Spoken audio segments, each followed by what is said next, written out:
نەخۆشیەکانی دڵ. دکتۆر دیار دڵشاد جەمیل پسپۆڕی نەشتەرگەریەکانی سینگ و دڵ ئەم بابەتەمان بۆ ڕوون دەکاتەوە. نەخۆشیەکانی دڵ بە یەکێک لە هۆکارەکانی جانەدەستدان ناسراوە، بەڵام ئایا دەزانیت ژمارەیەکی زۆر لە حاڵەتەکان دەتوانرێت پارێزی لێ بکرێت؟ ئەویش لە ڕێگەی خواردنی خۆراشی تەندروست، وەرزشکردن، جگەرە نەکێشانەوەیە. نیشانەکانی لاوازی دڵ: یەکەم، هەناسە تەنجی. هەناسە تەنجی یەکێک لە باوترین نیشانەکانی لاوازی دڵە.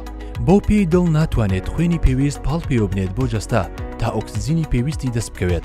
ئەوەش دەبێتە هۆی کەڵەکەبوونی شلەکان لە سیەکاندا و هەناسەدان قورس دەکات. دووەم، ئاوسانی پەلەکان. ئاوسانی دەست و قاچەکان بە نیشانەیەک دادەنرێت کە دەری دەخەن کێشەیەکی مەترسیدارت هەیە لە دڵتدا.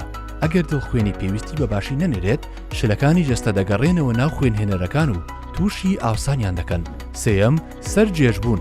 سەرجێژبوون لەوانەیە نیشانەی ژمارەیەکی زۆراوزۆر نەخۆشی بێت، بەڵام ئەگەر لەگەڵ نیشانێتری وەک هەناسە تەنجی، ئازاری سینگ و ناڕێکی لێدانی دڵدا هات، ئەوە لەوانەیە ئاماژە بێت بۆ لاوازی دڵ کە بەهۆی جیرانی خوێنبەرەکانەوە دروست دەبێت و وروژمی خوێن کەم دەکاتەوە.